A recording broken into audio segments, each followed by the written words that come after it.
Сәлеметсіңдер ме достар?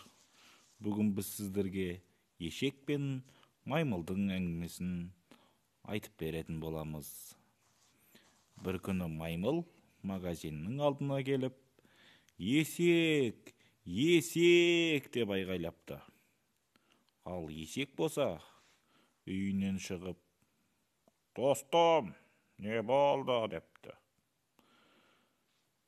«Менде балмұздақтар көп. Жүр менімен бірге ойнауға барасың ба?» «Жоқ, менің үйімді тазалауым керек. Әрі ата-анам да келетін уақыт болып қалды». «Қап, мына балмұздақтарды бекер істеген екем онда. Оданша оларды ертеңге қалдырайық, бүгіндікке тоңазытқышыңа салып қоя сал». «Мен соған басым жетпей жатыр ғой дейсің бе?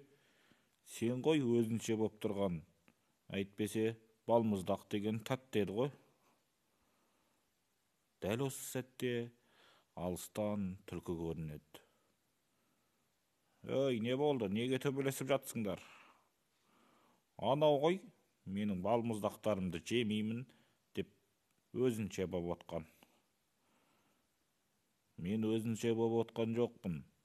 Мен бар болғаны үйімді жинайын дедім. Ата-анам білсе ұрсады». «Сен оны түсінуің керек.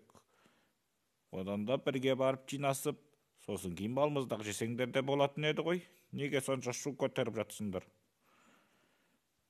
«Дұрыс айтасыз. Кеттік онда, есек, кеттік». «Ай, жастар-ай.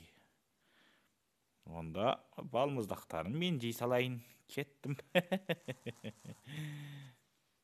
Фильмнің соңы.